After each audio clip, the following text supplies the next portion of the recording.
ভাইয়া ভালো করে বেশি করে ঝাল টক দিয়ে 1 প্লেট ফুচকা বানায় দেন। ঠিক আছে দাঁড়ান, আমি মজা করে ভালো করে বানাই দিতেছি। আপনার হাতে ফুচকা মজা হয় বলেই কিন্তু আমি রেগুলার আপনার কাছেই আসি, অন্য কোথাও যাই না।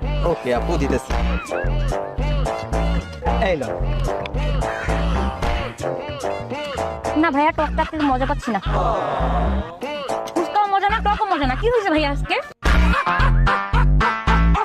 আচ্ছা আপু, আপনি 2 মিনিট দাঁড়ান, আসলে আমি আজকে ম্যাজিক মশলা আনতে ভুলে গেছি, তো নিয়ে আসি, তারপর আপনাকে মজা করে বানাই দিতেছি। ও আচ্ছা, তাহলে তাড়াতাড়ি আসুন ভাইয়া। হ্যাঁ ওকে আপু, আপনি 2 মিনিট দাঁড়ান। ঠিক আছে।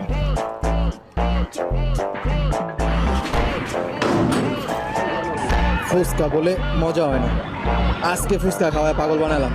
ফুচকা আবার মজা হইব না মানে আমার দোকানের ফুচকা। ও ভাইয়া চলে আসছেন। এবার যদি মজা না হয় ভাই, আমি আপনার দোকানে আর কখনো আসবো না। আরে আপু, মজা না হইলে টাকা ফেরত।